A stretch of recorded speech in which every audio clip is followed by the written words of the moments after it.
নমস্কার, আপনাদের সকলকে স্বাগত জানিয়ে শুরু করছি আজকের সানডে এডিটোরিয়াল। আমাদের আজকের আলোচ্য বিষয় বাংলাদেশের বেয়াদবি। তার কারণ যত সময় এগোচ্ছে আমরা ভাবছি আমাদের প্রতিবেশী দেশটি, যার সঙ্গে আমাদের অত্যন্ত ভালো সম্পর্ক ছিল, আমরা চাই ভালো সম্পর্ক থাক। তার কারণ তাদের সঙ্গে আমাদের যে সম্পর্কটা, সে সম্পর্কটা একটা আত্মিক সম্পর্ক। আমরা তাদের ভাষা দিবসে আমরা মনে করি সেটা আমাদেরও ভাষা দিবস, তার কারণ আমরা একই ভাষায় কথা বলি।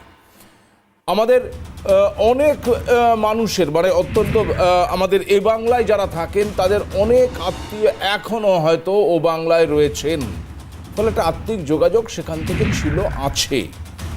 এবং ঠিক সেই কারণেই আমরা চাইছি বারবার করে যে এই পরিস্থিতিটাকে স্বাভাবিক করতে। কিন্তু অদ্ভুতভাবে বাংলাদেশের অভ্যন্তরে যে ঘটনাগুলো ঘটছে, বলা যেতে পারে বাংলাদেশের অভ্যন্তরে কিছু মানুষ, কিছু সংগঠন যে বেয়াদবি করছে, সে বেয়াদবির ফলে বাংলাদেশকে আখেরে যে খুব একটা বড় দাম দিতে হবে, সেটা কিন্তু খুব আসন্ন বা তার একটা ইঙ্গিত পাওয়া যাচ্ছে। প্রথম কারণ, বাংলাদেশে যে পরিস্থিতিটা তৈরি হয়েছে, আমি ধরে নিলাম তর্কের খাতিরে যে শেখ হাসিনা খুব খারাপ মহিলা, তিনি স্বৈরাচারী, তিনি ফ্যাসিবাদের সৃষ্টি করেছেন, অত্যন্ত অন্যায় করেছেন এবং সেখানকার সাধারণ মানুষকে ধরে ধরে জেলে পুরেছেন, গুম করে দিয়েছেন। নানাবিধ যে অভিযোগ তার বিরুদ্ধে উঠছে বা তুলছে বাংলাদেশে এই মুহূর্তে সরকারে যারা আছেন তারা, কিংবা বিরোধী রাজনৈতিক দল বাংলাদেশে যারা আছেন তারা, আমি ধরে নিলাম তারা ঠিক বলছেন। তাহলে তাকে সরিয়ে একটা সরকার গঠন করে সেখানে একটা গণতান্ত্রিক পদ্ধতিতে একটা সরকার চালানোটাই লক্ষ্য। তাহলে তাকে তো 5ই আগস্ট সে তো বাংলাদেশ ছেড়ে বেরিয়ে গেল। তারপর একটা বছর প্রায় শেষ হয়ে গেল, আগস্টের পর থেকে ডিসেম্বর শেষ হয়ে গেল, জানুয়ারি চলছে। নির্বাচন কবে হবে কেউ জানে না। সেখানকার রাজনৈতিক দলগুলো বলছে নির্বাচন হবে, নির্বাচন হোক, কিন্তু নির্বাচন কবে হবে অন্তর্বর্তী সরকারের যারা উপদেষ্টা, প্রধান উপদেষ্টা রয়েছেন তারা কেউ বলছেন না। তারা বলছেন কি না, সংস্কার হবে। কি সংস্কার হবে? পাকিস্তানের সেনারা বাংলাদেশে ঢুকবে। কি সংস্কার হবে? ঢাকার রাস্তায় মোটরসাইকেল নিয়ে আইসিসের পতাকা নিয়ে সেখানে মিছিল হবে। সংস্কার হচ্ছে। পাঠ্য বই থেকে বাংলাদেশের ইতিহাসকে মুছে ফেলা হচ্ছে, সংস্কার হচ্ছে।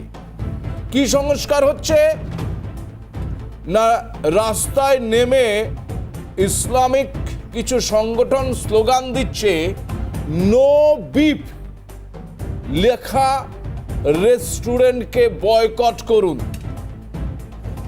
ঢাকার রাস্তায় এই ধরনের পোস্টার নিয়ে বহাল তবিয়তে তারা মিছিল করছেন যে নো বিফ লেখা রয়েছে এমন হোটেল বা রেস্টুরেন্ট বয়কট করুন, বাংলাদেশে নাকি থাকা যাবে না। সংস্কার হচ্ছে। তাহলে বাংলাদেশ সংস্কার হয়ে কোন পথে যাচ্ছে? তাহলে কি তারা মুসলিম রাষ্ট্র হিসেবে পরিগণিত হতে চলেছে? আবার তারা জাতীয় কবি করেছেন কাজী নজরুল ইসলাম, যিনি সাম্যের কথা বলে গিয়েছিলেন, যিনি সম্প্রীতির কথা বলে গিয়েছিলেন, যিনি বলে গিয়েছিলেন একই বৃন্তে দুটি কুসুম হিন্দু মুসলমান। খুব স্বাভাবিকভাবে এটা বাংলাদেশের বেয়াদবি ছাড়া আর কি হতে পারে? আর এই বেয়াদবির ফল বাংলাদেশকে যে ভুগতে হবে সেটা বলাই বাহুল্য। আজকের আলোচনায় আমরা এই বিষয়গুলো নিয়ে থাকব। যারা অতিথি হিসেবে উপস্থিত রয়েছেন তাদের সঙ্গে পরিচয় করিয়ে দিই। আমার সঙ্গে আমার স্টুডিওতে রয়েছেন বিজেপির মুখপাত্র হিসেবে দেবাশিস ধর, প্রাক্তন আইপিএসও বটে। রয়েছেন তৃণমূলের পক্ষে বলার জন্য রাজনৈতিক নেতা অনিন্দ্য সিংহ রায়। রয়েছেন দূরবর্তী স্থান থেকে রাজনৈতিক নেতা তথা অধ্যাপক, রাজনৈতিক বিশ্লেষক তথা অধ্যাপক ঝন্টু বড়াইক। ঝন্টুতে আপনাকে স্বাগত জানাই। এবং বাংলাদেশ থেকে রয়েছেন অর্থনীতিবিদ, আমাদের সঙ্গে যোগ দেবেন বিএনপি নেতা, আমরা চেষ্টা করছি তাকে, মনিরুজ্জামান মাতব্বর, তার সঙ্গে যোগাযোগ করেন। আমি আজকের আলোচনার প্রেক্ষিতে একটি কথা আপনাদেরকে বা একটি খবরও আপনাদেরকে জানিয়ে দিতে চাই, যেটা আমি একটু আগেই বলছিলাম যে বাংলাদেশকে তার এই বেয়াদবির জবাব পেতে হবে। ইতিমধ্যেই ভারত তার কিন্তু প্রস্তুতি শুরু করে দিয়েছে। অনেক আগে থেকেই হয়েছিল, ইতিমধ্যে সেই প্রস্তুতিটা আরও জোরদার হয়েছে। জলপথে বেয়াদবির পর্যায়টা একবার ভাববেন। এই মুহূর্তে ভারত জলপথে নজরদারি বাড়িয়েছে। নজরদারি বাড়ানোর কারণ যে বাংলাদেশ আর ভারতের মধ্যে একটা বিরাট যে সীমান্ত, সেই সীমান্তে একটা বিরাট জলপথ রয়েছে, সেই জলপথে কাঁটাতার দেওয়া সম্ভব নয়। ফলে এই ভারতের এই জলপথ ব্যবহার করে পাকিস্তানি জঙ্গিরা ঢুকে পড়ছে। আপনারা অবাক হবেন এটা শুনে যে ভারত বাংলাদেশের জলপথ ঢুকে পাকিস্তানি জঙ্গিরা কিভাবে ঢোকে। একেবারেই তাই, 1970-এর আগে এই জলপথকে ব্যবহার করেই জঙ্গিরা জম্মু কাশ্মীরে ঢুকতো। আবার বাংলাদেশ পাকিস্তানের সঙ্গে সখ্যতা তৈরি হওয়ায় সেই আশঙ্কায় তৈরি হয়েছে যে ভারত বাংলাদেশ জলপথকে ব্যবহার করে পাক জঙ্গিরা কাশ্মীরে ঢোকার প্রচেষ্টা করছে। ইতিমধ্যে যে সূত্র মারফত খবর যে জঙ্গি সন্দেহে 3 জনকে বিএসএফ গ্রেপ্তার করেছে এবং গঙ্গা, ব্রহ্মপুত্র ও সুন্দরবন যে নদী, এই নদীগুলোর ওপর একেবারে জলের ওপর বিএসএফ তাদের আউটপোস্ট নির্মাণ করেছে বা বসিয়েছে, যেই আউটপোস্ট থেকে 24 ঘন্টা পেট্রোলিং চলছে যাতে কোনো অনুপ্রবেশ না ঘটে, অনুপ্রবেশের আড়ালে কোনো জঙ্গি প্রবেশ না ঘটে। খুব স্বাভাবিকভাবেই বাংলাদেশের বেয়াদবিকে আটকানোর প্রচেষ্টা বিভিন্নভাবেই যে ভারত শুরু করেছে তা বলাই যায়। এই জায়গায় আলোচনায় আসবো, আমি সরাসরি একটু দেবাশিসদার কাছে যাব।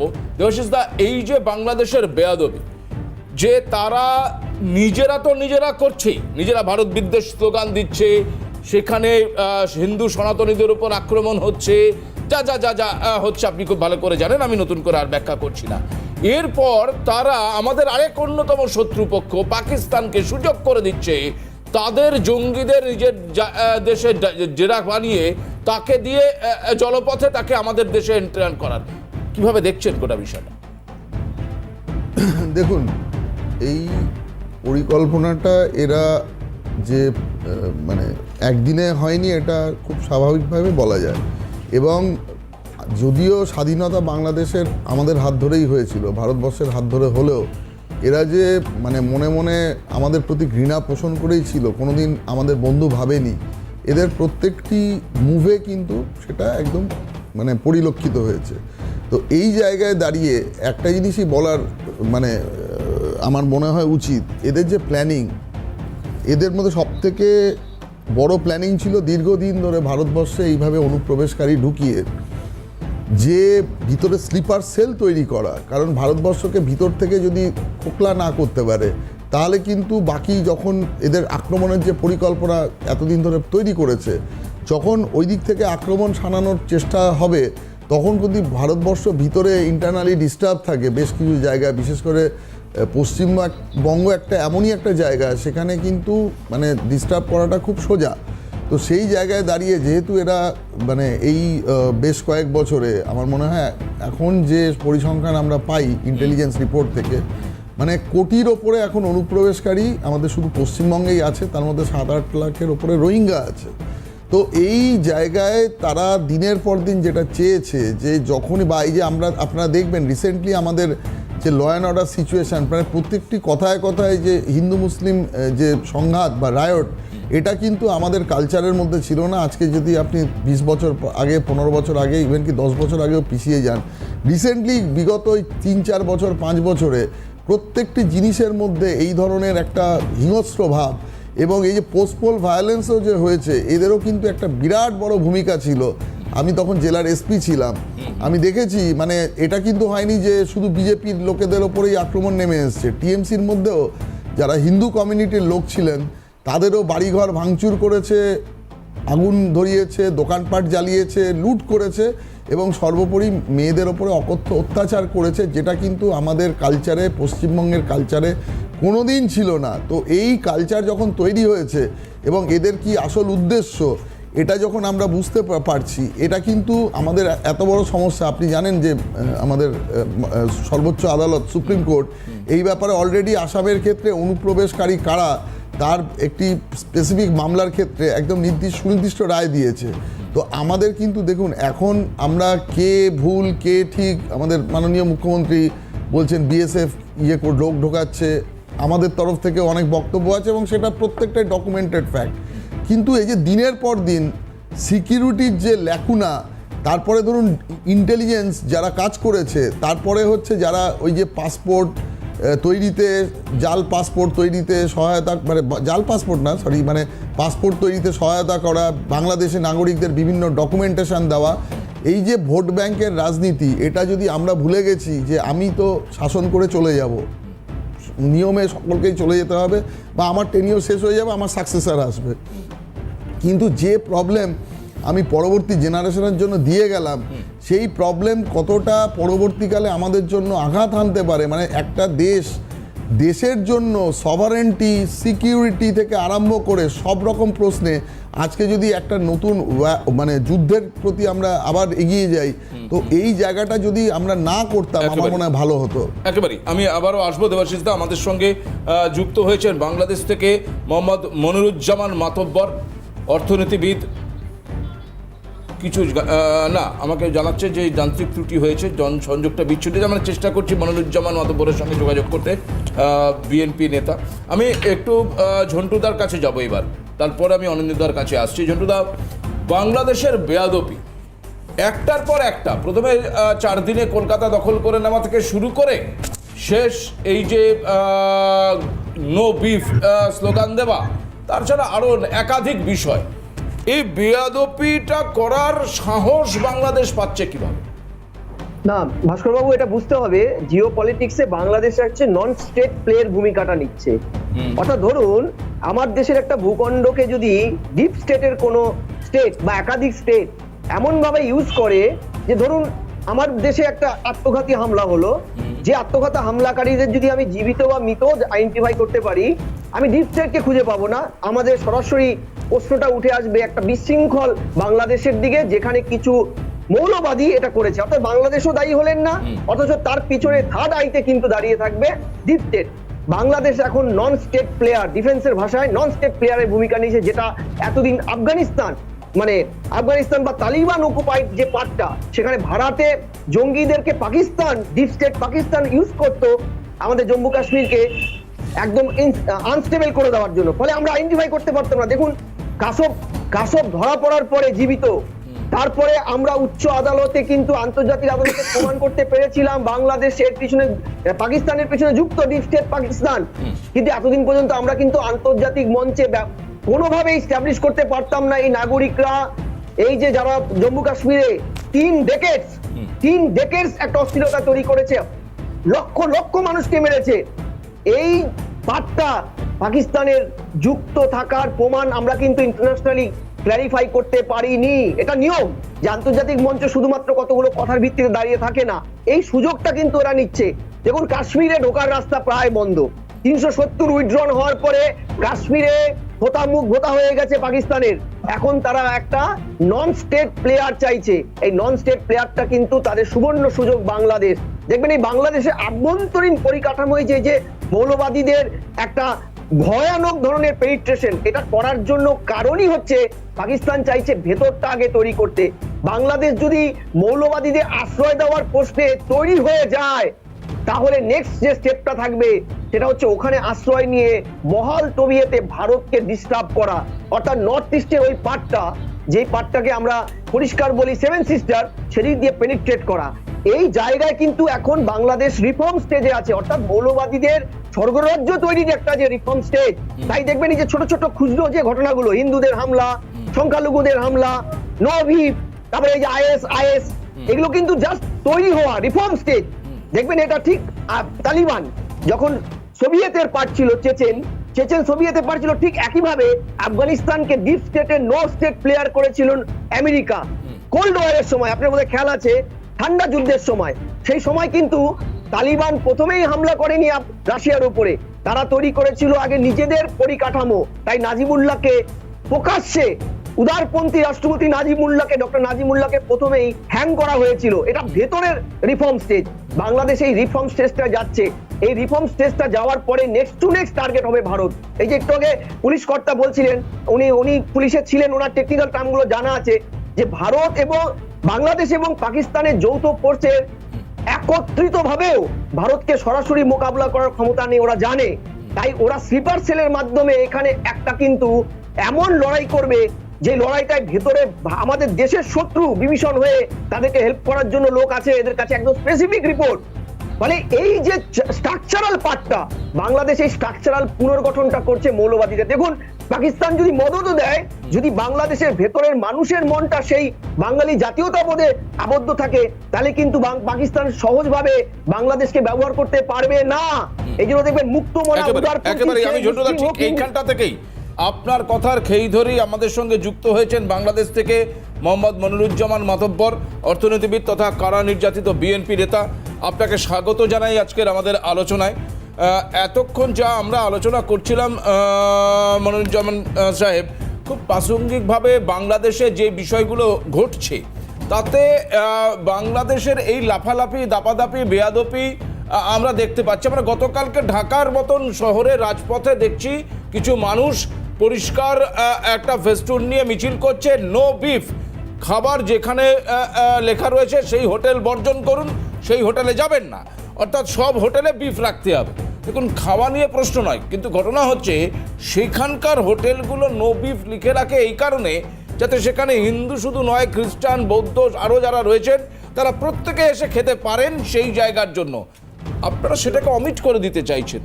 আপনাদের রাস্তায় আইসিসের পতাকা নিয়ে মিছিল হচ্ছে, আপনাদের ওখানে যারা সংখ্যালঘু সম্প্রদায় রয়েছেন শুধু হিন্দু নয়, খ্রিস্টানদের বাড়ি জ্বালিয়ে দেওয়া হচ্ছে। এই বিষয়গুলোকে আপনারা কি সমর্থন করছেন? বিসমিল্লাহির রহমানির রহিম। আমি প্রথমে আপনাদের মাধ্যমে ভারতীয় যে মিডিয়া, এই মিডিয়ায় যে অপপ্রচার এবং গুজব আমাদের বিরুদ্ধে যেভাবে আপনারা ছড়াচ্ছেন, আজকের আপনাদের যে টাইটেল শিরোনামটি দিয়েছেন বাংলাদেশের বেয়াদবি, এরকম টাইটেল থাকলে আমি আলোচনা আসতাম না। আমি প্রথমে আপনাদের যে সিনিয়র সাংবাদিক তার মাধ্যমে আপনাদের সাথে আমার যোগাযোগ, আমি প্রথমেই বলেছিলাম আমাকে শিরোনামটি জানাবেন। তাহলে আপনাদের যে মানে শিরোনাম, এই শিরোনামটি দেখলেই আমাদের বাংলাদেশের মানুষ, আপনারা বলছেন আপনারা বলছেন হাসিনা নাকি ভারতের দালাল, তখন শব্দের মার্জনা হচ্ছে না। আপনি শিরোনাম করবেন আর এই শিরোনামে আমাদেরকে দাওয়াত দিবেন, এটা তো হতে পারে না। আপনার এরকম আপনারা যদি আজকে ভারতের বেয়াদবি লিখতেন তখন কেমন লাগতো আপনার বলেন? আপনারা তো বলছেন পথটা তো আপনারা দেখিয়েছেন। এরকম কোন শিরোনাম আপনি বলেন, একটা দেখান, একটা টপিক, একটা টক শোতে আসে যে ভারতের বেয়াদবি শিরোনাম। এটা কেমন আপনাদের শিরোনাম? আমি তো আপনাদের মানে কি বলে আপনাদের এই যে বারবার আপনারা নৌবাহিনীর রণসজ্জা আপনি দেখাচ্ছেন আপনার চ্যানেল, তার মানে কি আমরা কি আপনাদের জানা উচিত? মনিরুজ্জামান সাহেব, বেয়াদবের কথার অর্থ হচ্ছে যে আদব কায়দা জানে না, যে যার আদব কায়দা জানে না বলে যে যা খুশি তাই করছে তাকে বোঝায়। এটা কোনো খারাপ কথা নয়। আপনাদের দৃষ্টিতে যখন থেকে শেখ হাসিনা পালিয়ে গেছে তখন থেকেই আমরা বেয়াদব, বাংলার জনগণ বেয়াদব, বাংলাদেশিরা বেয়াদব, ডক্টর ইউনূস বাজে লোক। আপনাদের এই 17 বছর যে দীর্ঘ অপশাসন ছিল তখন তো এরকম শিরোনাম আপনাদের দেখিনি। একদম না। হাসিনাকে আমি একেবারেই শুরুটা করেছি মনিরুজ্জামান সাহেব, তখন আপনি যুক্ত ছিলেন না। আপনাকে আরেকবার মনে করিয়ে দিই, আমি পরিষ্কার বলেছি হাসিনা খারাপ, স্বেচ্ছাচারী, তিনি প্রচুর মানুষকে গুম করেছেন, খুন করেছেন, আয়না ঘরে বন্দি করেছেন, আপনাদের ওখানে ভোট হতে দেয়নি, খুব খারাপ বিষয়, তাকে আপনারা সরিয়ে দিয়েছেন, এতে কোনো আপত্তি নেই। কিন্তু 5ই আগস্টের পর থেকে এখনো পর্যন্ত আপনারা একটা নির্বাচন সংগঠিত কবে হবে সেটা আপনি ঠিক করতে পারলেন না। সংস্কারের কথা বলছে অন্তর্বর্তী সরকার, সেই অন্তর্বর্তী সরকারের কাছেই আমাদের প্রশ্ন যে আইসিস রাস্তায় ঘুরে বেড়াবে, এটা সংস্কার? হিন্দুদের বাড়িতে জ্বালিয়ে দেওয়া হবে, এটা সংস্কার? খ্রিস্টানদের বাড়ি পুড়িয়ে দেওয়া হবে, সংস্কার? ঢাকার রাস্তায় মৌলবাদী সংগঠনগুলো মিছিল করে বলবে নো বিফ লেখা হোটেল বন্ধ করে দেওয়া হোক, এটা সংস্কার? বাংলাদেশের এই যে পতিত যে স্বৈরাচার সরকার, এদের পেটাত্তা এখনো কখনো আসে বর্ণচোরা হিসেবে এরা রূপ ধারণ করে, কখনো আনসার লীগ, কখনো ইসকন লীগ, হ্যাঁ, এই কখনো এই যে বিফের ইস্যু নিয়ে তারা মাঠে নামছে। আপনারা কেন তার প্রতিবাদ করছেন না? আপনারা বিএনপি ওই বাংলাদেশের সবচেয়ে বড় এখন এই মুহূর্তে রাজনৈতিক দল, আপনারা চাইছেন আপনারা ক্ষমতায় আসবেন, অথচ আপনাদের ভূমিকা কি? এই ধরনের ঘটনাগুলোকে বন্ধ করার, আটকানোর কোনো প্রচেষ্টাই তো আপনাদের নেই। ঘটনাগুলো তো আপনাদের মিডিয়ায় দেখা যাচ্ছে বেশি, আপনাদের এখানে, আপনাদের ওখানকার মিডিয়াকে তো দেখাতে দিচ্ছে না। আপনারা তো ওখানে আপনাদের মিডিয়াকে তো পুরো সেন্সর করে রেখেছেন। আমার মনে হয় আপনাদের এমন ভাবে লবিস্ট নিয়োগ করা হয়েছে আপনাদেরকে, যে বাংলাদেশ এখন সাম্প্রদায়িক দাঙ্গার দেশ, বাংলাদেশ এখন হিন্দু মুসলিম দাঙ্গা লেগে গেছে। আসলে কিছুই না, এগুলো আপনাদের সব বানানো ফ্যাব্রিকেটেড কাহিনী। আমরা অনেক ভ্রাতৃত্বের বন্ধনে আবদ্ধ আছি এখন বাংলাদেশ, আমাদের মধ্যে হিন্দু মুসলিম কোথায়, আমাদের সম্প্রীতির অভাব। এই যে ছবিটা মনোরঞ্জন সাহেব, আমি বলবো যে নো বিপের যে স্লোগানটা দেওয়া হচ্ছে, সেই স্লোগানটা দেখুন, সেটা কোথাকার? সেটা তো আমাদের এখানকার ছবি নয়, আপনাদের ঢাকার ছবি। শুধু তাই নয়, আপনাকে আরো বলি যে গতকালকে একজন মুক্তিযোদ্ধার কে মারধর করা হয়েছে রীতিমতো। সেটা কি করে ঘটলো? বাংলাদেশের ফরিদপুরে মধুখালীতে দুর্বৃত্তদের ধারালো অস্ত্রের আঘাতে বীর মুক্তিযোদ্ধা শ্যামলাল নন্দ বসু এবং তার স্ত্রী কাকলি বসুকে গুরুতর আহত করা হয়েছে। তার ছবিটা এই মুহূর্তে আমাদের স্ক্রিনে চলছে। আপনারা এত পার্টিজান হিসেবে কাজ করেন না, আপনারা ইম্পার্শিয়াল রোল প্লে করেন, ইম্পার্শিয়ালিটি বজায় রাখেন। যেমন আপনি একজন আপনার যে ভূমিকা থাকা উচিত, আপনারা শুধুমাত্র যা ইচ্ছা করে যাবে সেটাকেই বলে ইম্পার্শিয়ালিটি। বাংলাদেশের বেয়াদবি, এটা কেমন না একটা শিরোনাম? আপনি বেয়াদবি রিট্রাক্ট করুন, এই যে শিরোনামটি রিট্রাক্ট করুন, না হয় আমি লিভ করব না। এজ এ বাংলাদেশী আমি এই শিরোনামে আপনাদের সামনে আসতে পারি না। ইতিহাসকে পিছনের দিকে একেবারেই আমি আসবো মনোরঞ্জন সাহেব, একটা ছোট্ট বিরতি নিতে হবে।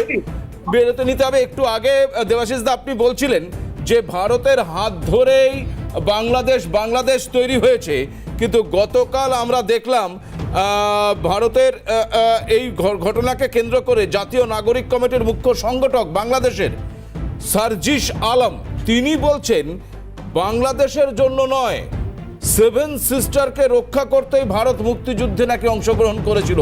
কি বলেছেন তিনি শুনবো। তরুণ প্রজন্মকে বোঝাতে হবে কিভাবে নিজের যে প্রতিদ্বন্দ্বী রাষ্ট্র পাকিস্তান, সেই পাকিস্তানকে দ্বিখণ্ডিত করার যে সবচেয়ে বড় অন্তর্নিহিত ইচ্ছা, সেই ইচ্ছার বহিঃপ্রকাশ 1971 সালে ভারত করেছে। আমাদের এই তরুণ প্রজন্মকে বোঝাতে হবে যে শুধুমাত্র বাংলাদেশের মানুষের জন্য নয়, বরং নিজের সেভেন সিস্টার্সকে সেভ করার জন্য কিভাবে ভারত এই মুক্তিযুদ্ধে অংশগ্রহণ করেছে। যেই সেভেন সিস্টার্স 71 এর আগে তাদের ভিতরের যে কালচার, মতপার্থক্য, বিভিন্ন ধরনের পরিবেশ পরিস্থিতির কারণে প্রায় বিদ্রোহের মধ্যে থাকতো, ওই সেভেন সিস্টার্স সংলগ্ন যখন পাকিস্তানের একটি বড় অংশ ছিল, তখন ভারত এটার ভয় পেত যে কখন আমি না দ্বিখণ্ডিত হয়ে যায়। সেই ভারত এটার ভয় থাকতো বাংলাদেশের এখন তিন পাশে যেমন ভারত, একইভাবে ভারতের তিন পাশেও এই ভূখণ্ডের বাংলাদেশ আছে। আবার এই ভূখণ্ডের সাথে এক পাশে আমার মিয়ানমার, উপরে নেপাল, ভুটান, পাশে আমার চীন। ভারতের মনে তখন এই ভয়টা এবং এই স্বার্থটা সবচেয়ে বেশি ছিল যে এখন যদি এই সুযোগে আমি পাকিস্তানকে দ্বিখণ্ডিত না করতে পারি, কিংবা এই সহযোগিতাটুকু না করে আমি আমার নিজের সার্বভৌমত্ব রক্ষা করতে পারি, তাহলে কখন না আমি দ্বিখণ্ডিত হই। সো তারা যখন নিজের সার্বভৌমত্ব রক্ষার জন্য এই যুদ্ধে আসলো, তখন এই বাংলাদেশের সবচেয়ে বড় থ্রেটের সম্মুখীন হলো আমাদের সার্বভৌমত্ব। এবং সেই থ্রেট 1971 থেকে শুরু করে এই 24-এর অভ্যুত্থান পরবর্তী সময়ে প্রত্যক্ষ এবং পরোক্ষভাবে ছিল। এগুলোতে নিজের যে ক্ষমতা, সেটি টিকিয়ে রাখার জন্য ভারত কিভাবে এখানে অংশগ্রহণ করেছে, এবং সেটি সেই স্বার্থগুলো না থাকলে ভারত যে এই মুক্তিযুদ্ধে অংশগ্রহণ করতো না, এগুলো আমাদের তরুণ প্রজন্মের সামনে তুলে ধরতে হবে। নব ব্যাখ্যা উঠে আসছে, যে ব্যাখ্যাগুলো এর আগে কখনো শোনা যায়নি, এবং সেই সমস্ত ব্যাখ্যাগুলোই কেমন পাকিস্তানপন্থী ব্যাখ্যা আমরা লক্ষ্য করছি। আমি ঝন্টুদার বিষয়ে আপনার একটু ব্যাখ্যা চাইবো, কিন্তু তার আগে একটু অনিন্দদার কাছে আসবো, একটু অন্য প্রসঙ্গে আসবো। সেই প্রসঙ্গটাই হলো যে দেবাশিসদার কথা প্রসঙ্গে অনুপ্রবেশের বিষয়টা তুলেছেন। গত কয়েকদিন আগে আমরা রাজ্যের মুখ্যমন্ত্রীকে বলতে শুনেছি যে এই অনুপ্রবেশ গোটা ঘটনায় বিএসএফকে তিনি দায়ী করেছেন। অস্বীকার করার কোনো জায়গা নেই যে বিএসএফ এর দায়িত্বেই রয়েছে বর্ডার সিকিউরিটির গোটা বিষয়টা। তাহলে সেক্ষেত্রে দাঁড়িয়ে বর্ডার দিয়ে যদি মানুষ ঢোকে তার দায় যে বিএসএফ এর ওপর বর্তায়, বিএসএফকে নিতে হবে এ বিষয়ে কোনো সন্দেহ নেই। এবং সেক্ষেত্রে বিএসএফ এর গাফিলতিতেই বর্ডার দিয়ে মানুষ অনুপ্রবেশ করছে কেউ যদি বলেন, অস্বীকার করার কোনো জায়গা থাকবে না।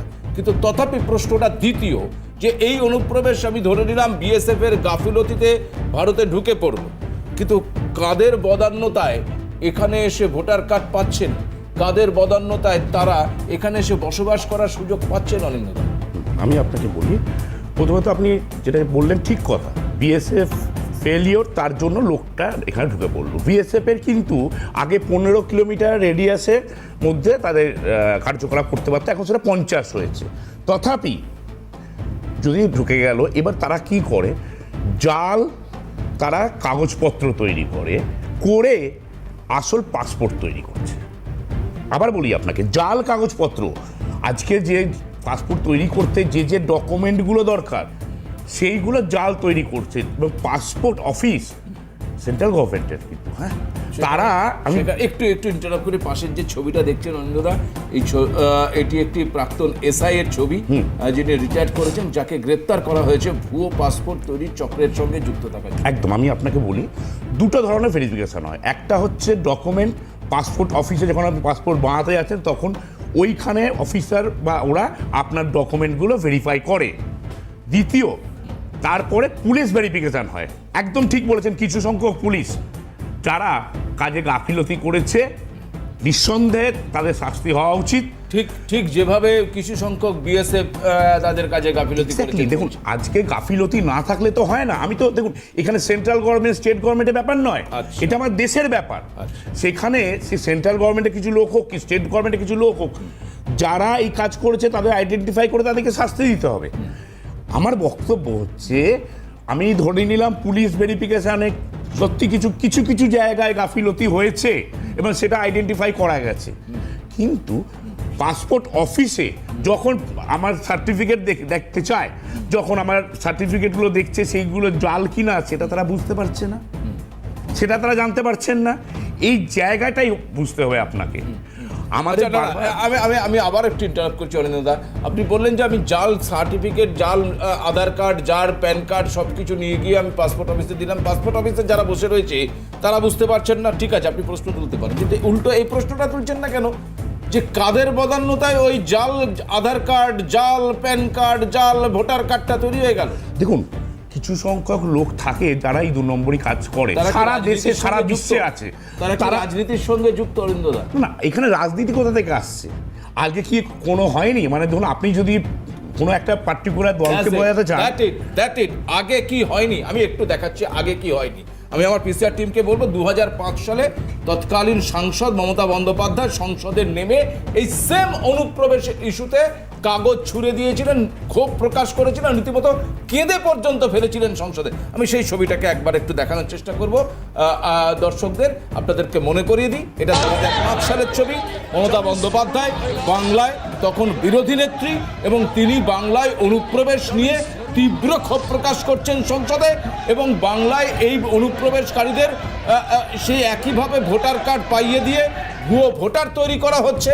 তার অভিযোগে তিনি সোচ্চার হয়েছেন, ওয়েলে নেমে স্পিকারের দিকে কাগজ ছুঁড়ে শুধু মারছেন তা নয়, রীতিমতো এর পরের ফুটেজটা আপনারা দেখতে পাবেন, যে কোনো সোশ্যাল মিডিয়ায় রয়েছে, যে মমতা বন্দ্যোপাধ্যায় এইখান থেকে বেরিয়ে এসে নিজের জায়গায় এসে রীতিমতো কষ্টের বেদনায় তিনি কেঁদে ফেলেছিলেন। তার এই পুরো অভিযোগটা অনিন্দদা ছিল তৎকালীন রাজ্য সরকারের বিরুদ্ধে। এই গোটা অনুপ্রবেশ এবং অনুপ্রবেশকারীদের হাতে ভোটার কার্ড তুলে দিয়ে তাদেরকে বাম ভোটার তৈরি করা হচ্ছে বলে যে অভিযোগ ছিল, সেটা তৎকালীন রাজ্য সরকারের বিরুদ্ধে। তাহলে আজকে বাংলায় অনুপ্রবেশকারীরা ভোটার কার্ড পেয়ে, আমি বলি আপনাকে, আজকে প্রথমত কথা হচ্ছে মমতা বন্দ্যোপাধ্যায় তখনও প্রতিবাদ করেছিলেন কি করে অনুপ্রবেশ হচ্ছে, আজকের দিনেও কিন্তু উনি বলেছেন দেশ সবার আগে এই যে অনুপ্রবেশ ঘটছে সেটা কি কারণে ঘটছে তিনি বারবার স্বরাষ্ট্র দপ্তরকে জানতে চেয়েছেন। এবার আপনার হচ্ছে ভোটার কার্ড। আচ্ছা, ভোটার কার্ড কারা তৈরি করে? এই ডিপার্টমেন্টটা কার? আধার কার্ডের ডিপার্টমেন্টটা কাদের? সেটাও কিন্তু সেন্ট্রাল গভর্নমেন্টের। আপনি বলছেন তো আধার কার্ডের ডিপার্টমেন্ট কোন গভর্নমেন্টের, কাদের হাতে? সেটাও সেন্ট্রাল গভর্নমেন্টের। আর যে ডকুমেন্টগুলো আপনারা বলছেন যে আধার কার্ড তৈরি করতে দেওয়া হয়, দায়িত্ব নিয়ে বলছি আমাদের কোনো কাউন্সিলর বা কেউ এই ডকুমেন্ট দেয় না। রেসিডেন্সিয়াল সার্টিফিকেট যদি দরকার লাগে মনে করুন, রেসিডেন্সিয়াল সার্টিফিকেট আমি দায়িত্ব নিয়ে বলছি, তার কিছু কিছু পদ্ধতি আছে কি জন্য তাকে রেসিডেন্সিয়াল সার্টিফিকেট দেওয়া হবে, সেগুলো দেখে তারপর দেওয়া হয়। সে আদৌ ওখানে রেসিডেন্ট কিনা, কার বাড়িতে আছে, সেই লোকটা চিঠি লিখে দেয় এবং তার ডকুমেন্টেশন দেয়, সেরকম দেখে দেওয়া হয়। এইরকম নয় যে যাকে দিয়ে দেওয়া হচ্ছে। অভিযোগটা কেন্দ্রের দিকে তুলছেন অনিন্দদা, আমি একটু দেবাশিস দাকে বলতে বলবো। দেবাশিস দা, পুরোটা কি মেনে নেবেন? মানে এটাই হচ্ছে না, আমি একদম স্পেসিফিক্যালি বলি, এখানে এটা পুরোটাই টেকনিক্যাল ব্যাপার, ঠিক আছে? আমরা যার দিকে পয়েন্ট আউট করি, বাট ফ্যাক্ট ইজ ফ্যাক্ট। আমি মানে আমার কর্মসূত্রে আমি মানে প্রথম জীবনে কিছুদিন বিডিও হিসাবে চাকরি করেছি, মানে এই সার্ভিসে আইপিএসে যাওয়ার আগে। তো সেই জায়গাটাতে দেখুন, আমি দুটো দিকই দেখেছি, জেনারেল অ্যাডমিনিস্ট্রেশনের দিকটাও জানি, পুলিশ প্রশাসনের দিকটাও জানি কার কতটা ভূমিকা আছে, এবং সঙ্গে সেন্ট্রাল গভর্নমেন্টেও বেশ কিছুদিন ডেপুটেশনে ছিলাম। তিনটে জিনিসেই কিন্তু আমি প্রত্যক্ষভাবে দেখেছি। যেটা ব্যাপার হচ্ছে, দেখুন, একদম লোয়ার লেভেলের যে এই কার্ড যে তৈরি করার জন্য পঞ্চায়েত এবং ব্লক অফিসের একটা বড় ভূমিকা আছে, ঠিক আছে? তো সেই জায়গা থেকে দাঁড়িয়ে তারা বা কাউন্সিলর যারা থাকেন তাদের কিন্তু সার্টিফিকেশনটা এক সময় তার ভিত্তিতে অনেক কিছু তৈরি হয়েছে, ঠিক আছে? ভোটার কার্ড বলুন, রেশন কার্ড বলুন, পরবর্তীকালে আধার কার্ড বলুন, ঠিক আছে? এবং গভর্নমেন্ট সাইটে যে সিস্টেম আছে, সে যে যখন এটা আপলোড করা হয়, তো সেখানে কিন্তু সেন্ট্রাল গভর্নমেন্টের এরকম কোনো সিস্টেম নেই। হ্যাঁ, যদি বিএসএফ এর বলুন, বিএসএফ এর একটা অংশ এর মধ্যে যুক্ত আছে, আমি তার মধ্যে কোনো রকম হস্তক্ষেপ করছি না, অবশ্যই আছে। সঙ্গে আমাদের স্টেটের পুলিশ, এবং আমি যেহেতু জেলার এসপিও ছিলাম, আমি একটা কথা বলতে পারি, এই যে ডিআইবির যে কাজকর্ম, এই বেশ কিছু এই যে জায়গায় যেটা লোকাল ভেরিফিকেশান হয়, এখানে কিন্তু কোনো মানে আদার কোনো রোল থাকে না। আপনি যেভাবে ওটাকে ভেরিফিকেশান রিপোর্ট দেবেন এবং ওই সাইটে ওটাকে আপলোড করবেন, তারপরে কিন্তু ওর পরে আপনার ওখান থেকে কেটে দেওয়ার কোনো ক্ষমতা থাকে না, যদি না এক সেকেন্ড শেষ করে নিই। তো সেই জায়গায় দাঁড়িয়ে দীর্ঘদিন ধরে এই যে ডিআইবির এই যে সিস্টেম, এরা দিনের পর দিন ধরে ওই 500 টাকা 1000 টাকা পরে রেট বেড়েছে, এটা নিয়েও কোনো দ্বিমতের জায়গায় নেই। এই যে দীর্ঘদিনের সিস্টেম, তার ফলে কিন্তু আজকে এটা মহিরুহের মতো হয়েছে। এরকম দু একজন কিন্তু এর জন্য দায়ী নয়, মানে প্রত্যেকটা জেলার যারা ডিআইবি অফিসার ছিলেন, তার সাথে যারা রিলেটেড, যারা ভেরিফিকেশন করেছেন, এবং পঞ্চায়েতের লেভেলে যারা গ্রাসরুট লেভেলে ভেরিফিকেশন করেছেন, এবং আমরা বিভিন্ন জায়গায় গিয়ে বক্তব্যে ওপেন দেখতে মানে ইয়েতে দেখতে পেয়েছি যে এরা আমাদের ভোটার ব্যাংক, এদেরকে আরো এনে তোমরা অর্থাৎ ভোট ব্যাংক 2005-এও ছিল, ভোট ব্যাংক 2024-এও রয়েছে। একেবারে আমি ঝন্টুদার কাছে যাব এই ইস্যুতে, তার কারণ তারপরে আমি একটু আবার মনোরঞ্জন সাহেবের কাছে যাব। ঝন্টুদা বলুন। আচ্ছা, দেখুন, এই বিষয়টা আমি গ্রাম পঞ্চায়েত এবং পঞ্চায়েত সমিতি লেভেলে ম্যানুস্ক্রিপ্টের কাজ করেছি, মানে ভোটার লিস্টের যে সংশোধনের এই পার্টটা, আমার কর্মজীবনটা শুরু হয়েছে এটা দিয়ে। আমি ফ্যাক্টটা আপনাকে বলি, দেখুন, যে নির্বাচন কমিশনের স্থায়ী কোনো সদস্য রিক্রুটমেন্ট ভারতবর্ষে থাকে না। যে রাজ্যে নির্বাচন কমিশন থাকে, সেই রাজ্যে বিশেষ আইনের বলে সেই রাজ্যের কর্মচারীদের দিয়ে নির্বাচন কমিশন চলে। অর্থাৎ পশ্চিমবঙ্গের সেন্ট্রাল গভর্নমেন্টের নির্বাচন কমিশন, এই কথাটা ভুল। পশ্চিমবঙ্গের সেন্ট্রাল গভর্নমেন্টের নির্বাচনের আধিকারিক আসেন, কিন্তু পশ্চিমবঙ্গের ব্লক ডেভেলপমেন্ট অফিসারের কাজ করে। প্রথম। দ্বিতীয়, যে অনুপ্রবেশ আগে হতো, এখনো হয়, কিন্তু এখন অনুপ্রবেশটা হয় সরকারি পলিসির পার্ট হিসেবে, এটা মাইন্ড করুন। আমি এই মুহূর্তে কাজে ব্যস্ত আছি নর্থ বেঙ্গলে, যে আমাদের যে প্রায় 1050 কিলোমিটার অরক্ষিত বর্ডার বাংলাদেশের সাথে ভারতের, তার মধ্যে পশ্চিমবঙ্গে 600+ যে বর্ডারটা পোরাস বর্ডার, কোন রকম ফেন্সিং দেওয়ার কোন ইনিশিয়েটিভ সেন্ট্রাল বা স্টেটের করে উঠতে পারা যায়নি। সেই সব জায়গার একটা ডকুমেন্টেশনের উপরে কাজে আছি। ভাস্কর বাবু, আমি একদম সেই জায়গা থেকে বলছি আপনাকে, যে দেখুন, যে প্রত্যেকটা স্তরে স্টেট গভর্নমেন্টের প্রশাসন, বিধায়ক, প্রধান, তারা কাগজ না দিলে, সেই কাগজ না দিলে পরে কোনোভাবেই সেন্ট্রালের কোনো অথরিটি, পাসপোর্ট সংস্থা কোনো একটা কাগজ নাড়াবে না। অর্থাৎ স্থানীয় স্তরে পুলিশের ভেরিফিকেশন, বিধায়কের রেসিডেন্সিয়াল সার্টিফিকেট, প্রধানের রেসিডেন্সিয়াল সার্টিফিকেট, কাউন্সিলরের। আচ্ছা বলুন দেখি, কিছুদিন আগে মালবাজার তৃণমূল চালিত পৌরসভায় প্রসঞ্জিৎ দত্ত নামে একজন কর্মচারী, যিনি আফগানিস্তানের নাগরিকদের বার্থ সার্টিফিকেট এবং তার প্রয়াত বাবা মার বার্থ সার্টিফিকেট বের করে দিয়েছিল, যে সময় বার্থ সার্টিফিকেট ইস্যু হওয়ার কোনো প্লেই ছিল না। তারপরে তৃণমূল কোন ব্যবস্থা নিয়েছে তার বিরুদ্ধে? ধরা পড়েছে। কিন্তু আমরা জানি 216 আইপিসি বা 253 বিএনএসএ, এদের বিরুদ্ধে কোনো মামলা যদি করতো তাহলে বুঝতাম তারা আন্তরিক। দ্বিতীয়, তৃণমূলের প্রধান বাংলাদেশের নাগরিক ধরা পড়েছে, তৃণমূল কোনো ব্যবস্থা নিয়েছে? আমি আপনাকে বলি, তৃণমূলের একজন নেত্রী প্রকাশ্য জনসভা, তার দলের সবাই বলেছিল বাংলাদেশের নাগরিকরা আসুন, ভোট দিন, আমরা কাগজ দেব।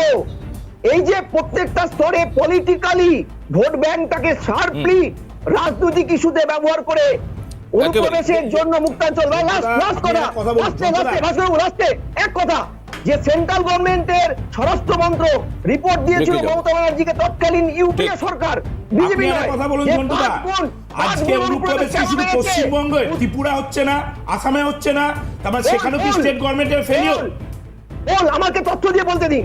ভারতবর্ষে এক বছরে 2024-এ 19টা অনুপ্রবেশকারীর ঘটনা ভারতবর্ষের অন্যান্য প্রান্তে ধরা পড়েছে, তার লাস্টতম হচ্ছে কর্ণাটক। তারা প্রত্যেকে বলেছে সেন্ট্রালের অথরিটির সামনে, আমরা বাংলাদেশ থেকে ভারতে ঢুকে বৈধ কাগজ পেয়েছি পশ্চিমবঙ্গে 20,000 টাকায়। ইভেন কি বলছেন, দুদিন আগে দিল্লি থেকে তারা কাগজ তৈরি করেছে, তাই সে তাকে পাওয়া গেছে। কি বলছে আপনি জানেন না? বেশ আমাকে আগরতলায় আমাকে একটা ছোট্ট বিরতি নিতে হবে। আমি আবারও আসবো ঝন্টুদা আপনার কাছে, এবং আমাদের সঙ্গে যুক্ত হয়েছেন আবার মনিরুজ্জামান মাতব্বর, বিএনপি নেতা। আমি তার কাছেও আসবো এই কারণে যে সার্জিস আলম ভারতকে নিয়ে যে বক্তব্য পেশ করেছেন, 71-এর যুদ্ধে ভারত কেন যোগদান করেছিলেন, এবং আজকে ভারত বিরোধী যে স্লোগান বাংলাদেশের মাটিতে উঠছে তাকে কতটা তিনি সমর্থন করছেন শুনবো। ফিরে এলাম বিরোধের পর। আমি একটু সরাসরি আবার একটু বাংলাদেশ অভিমুখ হব। বাংলাদেশে রয়েছেন আমাদের অতিথি মনিরুজ্জামান মাতব্বর, অর্থনীতিবিদ তথা কারা নির্বাচিত বিএনপি নেতা।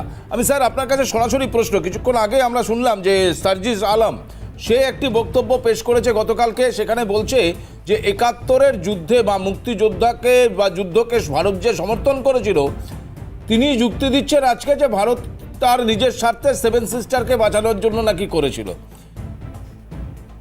ভারত বিরোধী একাধিক স্লোগান বাংলাদেশের মাটিতে উঠছে, এখনো তা বলবৎ রয়েছে। আপনি কি সেই ভারত বিরোধী স্লোগানগুলোকে সমর্থন করেন? সরাসরি প্রশ্ন আপনার কাছে। জি, আমি বক্তব্যের শুরুতে আমি বলতে চেয়েছিলাম যে forever grateful to India because of we became independent in 1971 in association with India. কারণ ইন্ডিয়া আমাদেরকে তখন সমর্থন জানিয়েছিল, সহযোগিতা করেছিল, যুদ্ধ করেছিল, আমরা ফরএভার গ্রেটফুল। কিন্তু আপনার শিরোনামের কারণে আমি সেই কৃতজ্ঞতাটা প্রকাশ করতে পারিনি। আপনাদের শিরোনাম দেখে আমি এখনো আপনাদের সাথে লাইভে আছি। আমরা মনে হয় আমরা যদি এই শিরোনাম করতাম যে ভারতের বেয়াদবি, আপনারা কেউ থাকতেন না, আপনারা এখান থেকে লিভ নিতেন। আমিও লিভ নেবো এই শিরোনামের প্রতিবাদ একটু পরে। আসলে ইন্ডিয়া আমাদের ভ্রাতৃত্ব বন্ধনে আবদ্ধ। আমি প্রথমেই বলেছি, ইন্ডিয়ার সাথে আমাদের যে পারস্পরিক সম্পর্কের যে অবনতি, এটা আপনারাই করছেন। আপনারা কেন করছেন? পতিত স্বৈরাচারিনীর এজেন্ডা বাস্তবায়নের কারণে আপনারা গুজব সৃষ্টি করছেন। সেই গুজবের জবাব দিতে গিয়ে বাংলাদেশের লোকজন এভাবে কথা বলছে। আমি আপনাকে একটু ইন্টারাপ্ট করছি মনিরুজ্জামান ভাই, এই কারণে যখন বাংলাদেশে কোটা আন্দোলন ছাত্রদের হচ্ছিল, আপনার খেয়াল আছে কিনা আমি জানি না, বাংলাদেশের সেই কোটা আন্দোলনকে কিন্তু এ বাংলার ছাত্র সংগঠনরাও সমর্থন করেছিল। শহর কলকাতায় বাংলাদেশের ছাত্রদের সমর্থনে মিছিল পর্যন্ত বেরিয়েছিল। বাংলা তথা ভারতবর্ষের মিডিয়া সেদিন কিন্তু ছাত্র আন্দোলনের পাশেই ছিল। সুতরাং এমনটা ভাবার কোনো কারণ নেই যে বাংলাদেশের সঙ্গে ভারতবর্ষ মানে অযোচিতভাবে কোনো বিরোধিতায় যাচ্ছে। বাংলাদেশের মাটিতে ভারত বিরোধী স্লোগান উঠেছে স্যার, বাংলাদেশে ভারতের পতাকাকে অবমাননা করা হয়েছে স্যার, তখন কেন আপনারা গর্জে ওঠেননি? কেন একটা বিশ্ববিদ্যালয়ের সামনে ভারতের পতাকা মাটিতে ফেলা থাকবে আর সেখানে সবাই পাড়িয়ে পাড়িয়ে যাবে, আপনারা কেন প্রতিবাদ করেননি? আপনারা যখন ত্রিপুরায় আমাদের পতাকা অবনমিত করেছিল, আপনাদের পরে যদি হয়ে থাকে অন্যায় হয়েছে আমি বলছি, কিন্তু সেটাও আপনাদের পরে। আমরা ভারতের প্রতিপক্ষ কখনোই নয়, আমি বারবার বলছি। ক্ষমতাও নেই। পাকিস্তান আমাদের থেকে 1200 কিলোমিটার দূরে, এদের সাথে আমাদের কোনো বাইলেটারাল এগ্রিমেন্ট নেই, ফিনান্সিয়াল এগ্রিমেন্ট নেই, কমার্শিয়াল কোনো আমাদের ট্রেডিং নেই, খুবই কম যা কিছু আমাদের ইন্ডিয়ার সাথে। অতএব আপনারা পতিত স্বৈরাচারিণীর পক্ষ নেওয়ার কারণে এখন আপনাদের সাথে আমাদের দূরত্ব তৈরি হচ্ছে। আপনারা দয়া করে, আপনারা কি চাচ্ছেন আপনারা স্পষ্ট করুন। আপনারা কি শেখ হাসিনাকে, এই স্বৈরাচারিণীকে আবার বাংলায় আপনারা বসাতে চাচ্ছেন? বলেন আপনাদের। আমি এই উত্তর অবশ্যই ঝন্টুদাকে দিতে বলবো। ঝন্টুদা বলুন, আপনাদের এজেন্ডা কি বলেন?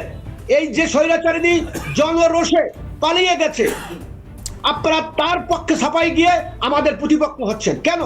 বেশ, মনোরঞ্জন ভাই আপনার বক্তব্যের উত্তর দিচ্ছেন অধ্যাপক ঝন্টু বড়াইক, শুনুন।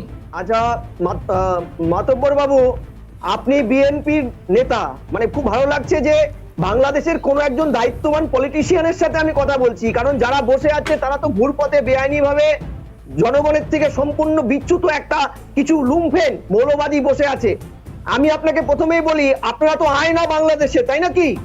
বাংলাদেশের যে কোনো দেশের পলিটিক্যাল পার্টি হচ্ছে সেই দেশের ডেমোক্রেসির আয়না। তাহলে আপনারা তো ডেমোক্রেসির আয়না। দিনের পর দিন যখন মৌলবাদী তাণ্ডব হচ্ছে, ভোট ব্যাংকের ভোট না করার জন্য যে খেসারত আপনাদের ভবিষ্যতে দিতে হবে, ইউনিসের যা অ্যাক্টিভিটি, সে কিন্তু মোহাম্মদ সেই মুশারফের মতন পিছন দরজা দিয়ে ক্ষমতায় বসতে চাইছেন। সেই সবের পরেও আপনারা যখন নন ইস্যুগুলোকে ট্যাকেল করেন, যে নন ইস্যুগুলো ইউনিস এই মুহূর্তে ভারতের বিরুদ্ধে করে নিয়ে নিজের ব্যর্থতাকে ঢাকতে চাইছে, ইউনিস ভারতের বিরুদ্ধে এই বিষোদ্গার করে নিজের ব্যর্থতা ঢাকতে চাইছে, এই ফাঁদে আপনারা পা দিচ্ছেন কেন? কেন পা দিচ্ছেন? আপনারা তো স্বাধীনতা সংগ্রামের সময় থেকে নেতা। আমার প্রশ্ন, দাঁড়ান আমাকে বলতে দিন যে একের পর এক ইউনিস যে সমস্ত স্বপ্নগুলো আপনাদের দেখিয়েছিল, সেই স্বপ্নগুলো একটার পর একটা ভুলুণ্ঠিত। বাংলাদেশে আজকে কি রকম সংকট আপনারা জানেন। ইউনিস পিছন দরজা দিয়ে জেনারেল মুশারফের মতন ক্ষমতায় বসতে চাইছে, তারপরেও আপনারা সেই ফাঁদে পা দিয়ে ভারত বিদ্বেষী জিগির তুলছেন। আমরা এটাই কষ্ট পাই। আর আমাদের ভারতের কথা বলছেন, ভারত বহুদলীয় ব্যবস্থা। ভারতে বিজেপি যেটা করে অন্য দল করে না। ভারতে বিজেপি যেটা করে অন্য বামপন্থী বা তৃণমূল বা অন্য দলগুলো, দেখুন ভারতবর্ষে আপনাদের ফেভারে রাস্তায় নামে এখনো পর্যন্ত, কারণ আমাদের সাথে আপনাদের হৃদয়ের টান, আত্মিক টান, কিন্তু আপনারা বোঝেন না। আপনারা তাই ভারত বিরোধী সমস্ত ষড়যন্ত্র একের পর এক প্রশ্রয় দিচ্ছেন। আপনি তো দায়িত্ববান পলিটিক্যাল পার্টির নেতা, আসুন তো দেখুন, শুধু বিজেপি এখানে আছে, আমাদের রাজ্যে আমাদের দেশে রেজিস্টার্ড পার্টির সংখ্যা 100-র উপরে। তাদের সবার মতাদর্শ এক নয়, আমরা এক সুরে কথা বলি না, এটাই বৈচিত্র্য আমাদের। কিন্তু বাংলাদেশে আপনাদের যখন হিন্দু নিধন হয় তখন বিএনপি চুপচাপ থাকে, যখন ভারত বিরোধী একের পর এক পদক্ষেপ হয় আপনারা চুপচাপ থাকেন। কেন চুপচাপ থাকেন বলবেন না? বেশ মনোরঞ্জন ভাই, মনোরঞ্জন সাহেব আপনি বলুন। মনোরঞ্জন সাহেব আপনি বলুন। Retract করুন, you must retract your logical premise about Hindu concern. কেন আমরা ভাই ভাই, আপনি না ভুল, আমাকে বলতে দিন, ভাস্কর বাবু আমাকে বলতে দিন। আপনি বলছেন দাঙ্গা, আপনি বলছেন দাঙ্গা, বাংলাদেশে দাঙ্গা হয় না, বাংলাদেশে দাঙ্গা হয় না, বাংলাদেশে হামলা হয়, হামলা। দাঙ্গা করার মতন হিন্দু নেই, বাংলার দাঙ্গা করার মতো হিন্দু বেঁচে নেই আপনাদের ওখানে। হামলা করেন আপনারা, হামলা। আর আপনারা মদত দেন, আপনারা মদত দেন এই হামলায়। বাংলাদেশে দাঙ্গা হয় না, ভারতে দাঙ্গা হয়, ভারতের দেশে হামলা হয়, হামলা।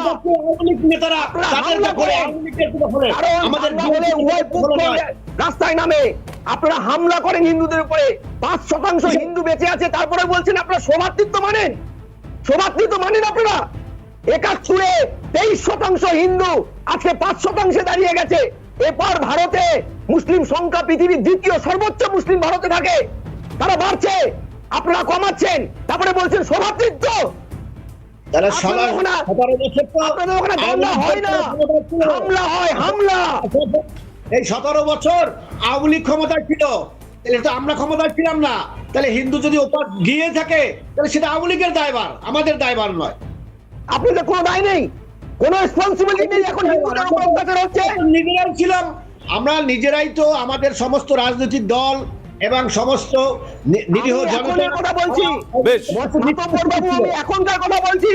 বেশ বেশ, আমি আসবো খুব স্বাভাবিকভাবে ঝন্টুদা বোঝা যাচ্ছে মনোরঞ্জন সাহেব যে মানে যে লাইনে তিনি হাঁটছেন, তিনি একদিকে বলছেন ভারতের সঙ্গে আমাদের সুসম্পর্ক আছে, আত্মিক সম্পর্ক আছে, অথচ ভারত বিরোধী স্লোগান বাংলাদেশের মাটিতে উঠছে, তার প্রতিবাদ তারা করবেন না।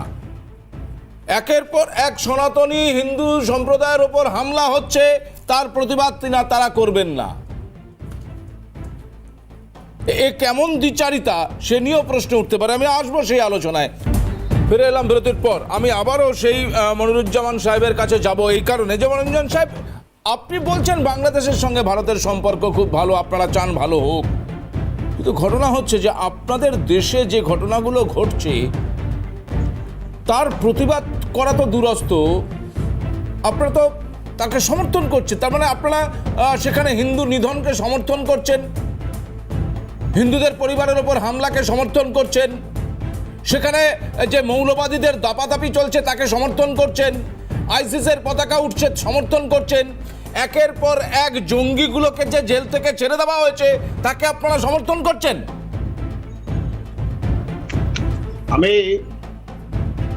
আপনি যেহেতু এডিটর এই কলকাতা টিভির, আপনাকে আমি স্পেশালি ইনভাইটেশন দিচ্ছি, বাংলাদেশে আসুন। বাংলাদেশের বিরুদ্ধে যে অপপ্রচার আপনারা ভারতীয় কিছু চ্যানেলে অপপ্রচার বা গুজব চালানো হচ্ছে, আমি আপনাকে ইনভাইটেশন দিচ্ছি।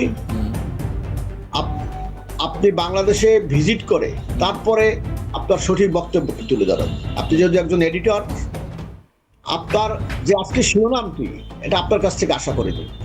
এই যে ভিডিও বানানো, আপনাদের বাংলাদেশে আওয়ামী লীগ এত টাকা লবিস্ট হিসাবে নিয়োগ করে এখান থেকে ভিডিও বানিয়ে আপনাদের কাছে পাঠিয়ে সেই ভিডিওগুলো আপনাদের দিয়ে প্রচার করা হচ্ছে। আমারই আপন ভাইয়ের ছেলে, উনি আপনাদেরই একটা চ্যানেলের বাংলাদেশের রিপ্রেজেন্ট করে, তার কাছে কিন্তু অফার এসেছে, অর্থাৎ মেকি ভিডিও বানিয়ে দেওয়া হবে, টাকা যা লাগলে দিবে, সেগুলো আপনাদের ওখানে পাঠানো হবে এবং ওইগুলো প্রচার করা হয়। তার মানে আপনি বলতে চাইছেন যে বাংলাদেশে কোনো হিন্দু পরিবারের ওপর হামলা হয়নি? আমি আপনাকে বলি না না, আমি আপনার প্রশ্ন, আপনার কথা আমি ধরে নিলাম। আপনি সত্য বলছেন স্যার, আপনি সত্য বলছেন স্যার। বাংলার মিডিয়া তথা ভারতের মিডিয়া যা দেখাচ্ছে সব ফেক। আমি সেই কারণেই জিজ্ঞাসা করছি, তাহলে কোনো হামলা হয়নি? আপনারা বেশিরভাগ এক্সাজারেশন, অতিরঞ্জিত করে আপনারা প্রচার করছেন। আবার আমার প্রশ্ন হচ্ছে, হামলা হয়েছে কি হয়নি? আপনি স্পেসিফিক বলুন, স্পেসিফিক গভর্নমেন্ট স্ট্যান্ড অ্যাকশন নেবে এগেইনস্ট দোজ মিসক্রিয়ান্ট। একাধিক জায়গায়, সেটা সাতক্ষীরা থেকে শুরু করে কুমিল্লা থেকে শুরু করে কতগুলো জায়গা বলবো স্যার, একের পর এক জায়গা বলতে পারি যেখানে হামলা হয়েছে। আপনাদের এলাকার থানার পুলিশ পর্যন্ত পৌঁছেছে, এমনকি এক জায়গায় তো আপনাদের দলের নেতারা পর্যন্ত পৌঁছেছিল, উপস্থাপন করছে যে হিন্দু নিধন, এই কথাটা সর্বৈবই মিথ্যা। কারণ হচ্ছে এখানে এক মিনিট ঝন্টুদা বোধহয় কিছু একটা দেখাতে চাইছেন বা বলতে চাইছেন।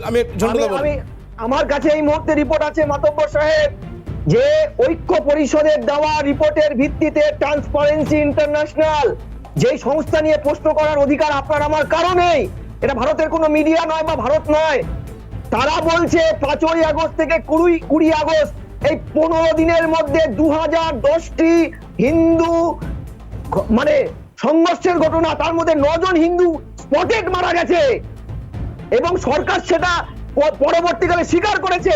ব্রিটেনের পার্লামেন্টের ইস্যুটাকে কেন্দ্র করে দীর্ঘ ডিবেট হয়েছে, আমার দেশের নয়, ব্রিটেনের।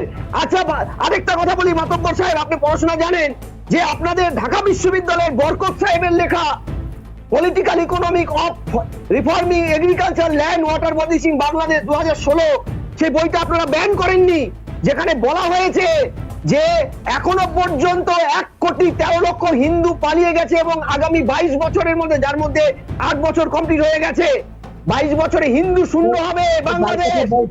আর বিএনপির সময় দৈনিক 774 জন করে ভারতে বাংলাদেশ বা হিন্দুরা পালিয়ে গেছিল। আপনার সময় আপনার ডক্টর আবুল বরকাত, উনি আমার সরাসরি শিক্ষক ঢাকা বিশ্ববিদ্যালয়ের। আমি ইকোনমিক্স ডিপার্টমেন্টের স্টুডেন্ট, উনি আমার শিক্ষক। উনি আওয়ামী ঘরানার একজন বুদ্ধিজীবী। ওনার রিসার্চ যে গবেষণাপত্রে এই বাংলাদেশের হিন্দুদের 80% সম্পত্তি করাল ঘেরাসে আওয়ামী লীগ নেতারা ভোগ করছে, অথচ দোষ বিএনপির।